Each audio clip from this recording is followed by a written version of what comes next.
YouTube, what it do? It's your boy Nate J, back with another video, back in the vault. As y'all see by that title, hold on, let me fix the camera real quick. Yeah, as y'all see by that title, man, we'll be talking about high yield savings accounts. Now, I know you guys always hear me talk about it, or been hearing me talking about high yield savings accounts, man. Um, and I give it my reasons and stuff like that. But we're gonna hear from other people on why you should open one, and I think we'll have some people talking about like how to open up one. So, yeah. With that being said, let's go and get to the right. Or let's get right into the first one. My bad. You need to separate your savings. It's different savings. You can't say I'm saving this for a rainy day and I'm saving this for a car. That's two different things. That's not the same thing, gang. And as long as you think that's the same thing, that's when either it's going to be a rainy day or a car, or neither, because you keep touching it. So you put it in a high yield and you let it stack the 40%, and that's your rainy day. That's if I need to touch it. That's my grown man money. They said 75% of the U.S. don't even got a band in their account, gang. That's tough. Get you a band and put that in your high yield. Now, and your high yield is a separate app that you're going to transfer the money into, and it's going to gain the interest. And now, when you put 1,000 in there over a year, if you look back in and say, "Damn, my 1,000 is 1,300," guess what? That's how much a person lost by not being as smart as you. Yeah, man. Definitely want to separate your savings accounts. Um, I'm pretty sure you guys probably have a regular bank account, of course. Um, but outside of that bank account, or within, I'll just speak for myself. I have a Wells Fargo, and for years I've had a checking account and a savings account in my Wells Fargo bank, right? And I would always say, okay, I'm gonna save my money, so I'm gonna start saving some money from work, and I would put money in my savings account, right? But I would always pull from that savings account when my checking got low, right? So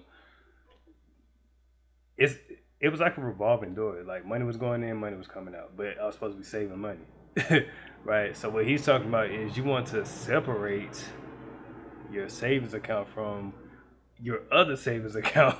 You feel me? Because it gets that deep sometimes, man. Because I know for a long time I was like, man, like I say I want to save money, but I try to save money and then I never save any money. You feel me? So once I found out about high yield savings accounts, who did I find out? I think I found out about high yield savings accounts through shout out Anthony O'Neill. I found out about high yield savings accounts through him, and opened up mine. And yeah, once I like started to take saving more seriously, then that's when my savings started to like skyrocket. So yeah, definitely separate your savings for sure from your regular bank account. You know, you will have a Wells Fargo. Outside of your Wells Fargo, you want to have your high yield savings account with you know Marcus, SoFi, Ally or Ally, something like that. Um, Capital One. You feel me? Like there's other banks. Y'all got to do y'all research, but yeah, definitely separate your savings accounts. It's definitely important to separate your savings. I know it sounds crazy to say that, but like you said, you'll be wanting to save for a rainy day, and then you want to save for a car or a vacation. You don't want to put your vacation saving money inside of your rainy day saving money because what's the point? You feel me? Like when you go on the vacation, your rainy day savings it dwindles. So separate your savings. Um, Even within the higher savings accounts that I have, you can create different vaults and different buckets in there. So if you want to save for a car or for vacation or your birthday, you can do that and still have your emergency fund within that high yield savings account. So let's get to the next one. 90-day run is live and we've been going up. But here are 9 steps I'm gonna give you to open up a high yield saving account so you can start building a cushion and escape that survival mindset.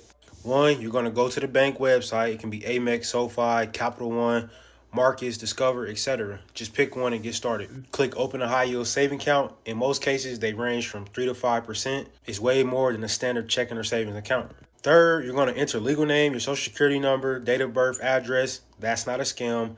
It's verifying your identity so you can get started. That leads me into my fourth step, which is verify the identity. Fifth, you're going to link your checking account using the routing and account numbers. Six, you're going to choose how much you want to transfer in there. It don't have to be a lot. The most important thing is about you building the muscle, you building the habit, so eventually you can start stacking more and more and more. Seven, press submit.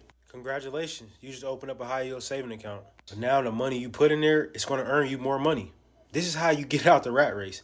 This is how you get out that survival mindset and think of more abundance, giving you more courage to act on bigger and better. Eighth step, turn on two-factor authentication. Most cases going to make you required to do this just so it can confirm security. And then number 9, last but not least, most importantly, is to set recurrent automatic transfers based on your income cadence. Whenever you get paid or you get some income, whether it's from a side hustle, content, skill, online business, whatever you got going on, put up 5 to 10% of that in this high yield saving account and automate it so you don't even thinking about it. The more you can remove the friction, the quicker the habit builds. Then it start getting addictive. You'll just want to see how far you can take it. And I get it. Sometimes you already want to do these things I just mentioned, but sometimes you just need a little accountability. And that's what we already been doing in my 90-day accountability chat. 90-day run is live. And Yeah, man. One of the main things that he said was creating that habit, creating a muscle memory. You feel me?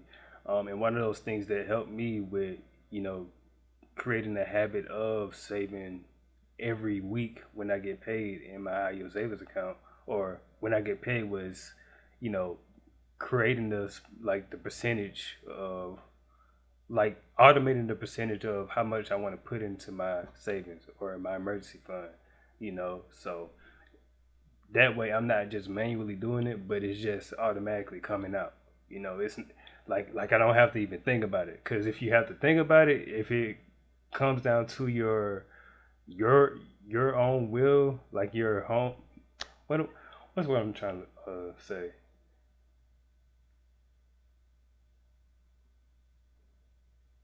Yeah, I'll just say that if it's to your own human doing, you'll probably think about it too long. You like, well, I can use this money for something else, right? Or and you not even put that money into your savings account. But now, every time you get paid, you automatically set up a percentage to come out, and you don't even have to think about it. It just automatically does it. So create that habit automatically for sure. So you don't even have to think about it. It just happens. Like you breathing, you don't have to think about breathing. It just happens. You feel me? So yeah, great advice and great steps to open up a high yield savings account. So if y'all want to go back and watch that again, definitely do that for sure. Let's get to the next one. If you don't have your money in a high yield savings account, then you are not financially smarter than the average person. People don't understand that your money can make money for you. That's why they say it take money to make money. When you put your money in a high yield savings account, it's earning interest. Like when you use the online banking app Borrow, you get a 5% interest return every month. So basically, imagine your money going up 5% every single month. Versus if you had your money in a Chase bank account where they might give you a little bit amount of interest and you might get like 25 cents a month from Chase. Or you might not even get nothing at all. And that's if you lucky. I have a good bank, bro, and they give me like 26 cents of interest, bro. And I got plenty of money in their account. It's all about thinking strategic, though. If you could place your money in an account and it continues to grow over time, why not do it then just place it in a regular account and it do nothing? Because that same 10,000 that you got in your account that you've been saving, bro, in 4 years, it won't be worth 10,000. It might be worth like 4K because of inflation, bro. So you gotta think about shit like that. Yeah, man. If you don't have your money, that way you're ahead of the curve of inflation, or you're at least keeping up with it. You know, yeah. Like I've had my Wells Fargo bank since I graduated high school. That was, I don't want to tell my age, but that was back in 2011, right? Um, And yeah, I've never, in all of my years of having that account with Wells Fargo, have seen money grow automatically. I've seen money come out because of fees and stuff like that, you know. But I've seen more growth financially with the high yield savings account that I've opened up a year and a half ago than having my Wells Fargo bank. So yeah, being smart about it and being strategic definitely goes a long way. So hey, I'm gonna say it again. Open up, open up a high yield savings account, man. Let's get to the last one. If you're 18 years old and you don't have these three accounts yet, you're already behind. First, a high yield savings account, not a regular one from your bank. A high yield savings account earns you 3 to 4% interest. Your money should be paying you. Second, a Roth IRA. It doesn't matter if you're broke. Even $50 a month invested at 18 is going to look crazy by the time you're 30 if you're consistent. The third one is a credit card, not to build debt, but to build credit early. So in the future, you can buy things like a house, a car, or whatever you want. If you're young and need help, DM me with any questions. If you're Man, 18, hey, look, if I was 18, or if I knew all this stuff at 18, bro, you know, I would be way ahead of where I am. But hey, it's better to know whenever you find out than to not know at all. You know, better late than never. You know, but yeah, he's definitely on the right track. Definitely got some great advice for the younger generations. You know, yeah, bro. Like I think about it, man. Like, bro, if I would have known about this stuff in high school, bro, like they should be teaching us stuff like this in school. You know, about taxes and stuff like that, man. Not what they're talking about or what we're being taught. You know, so yeah, man. Great advice coming from a young gentleman. You know, for sure. Definitely great advice talking about opening up Roth IRAs and credit, building credit the right way. You know, so hey, man, great advice, man. But yeah, this wasn't a long video. It's pretty self-explanatory, man. Like open up a high yield savings account for sure, for sure. Like you guys heard these gentlemen speak on why and how to open up a high yield savings account. So this video doesn't need to be any longer, man. Like go ahead and do it. Do your research. Do your research. Do your research, and yeah, don't do too much research to where you get analysis paralysis. You know, do your research. Look for the right ones, and just do it. Just do it, man. I'm telling you it'll save you a lot in the near future. You're paying yourself first by putting money aside into your higher savings account. You know, building up your emergency fund. You know, all that good stuff. So yeah, that's pretty much it. Yeah, I don't have anything else to say, man. Like I said, self-explanatory, man. So yeah, with that being said, like the video if you're new, subscribe, all that good stuff, man, and comment down below. And yeah, that's pretty much it. So now with that being said, it's your boy Nate J signing out of the vault. Deuces.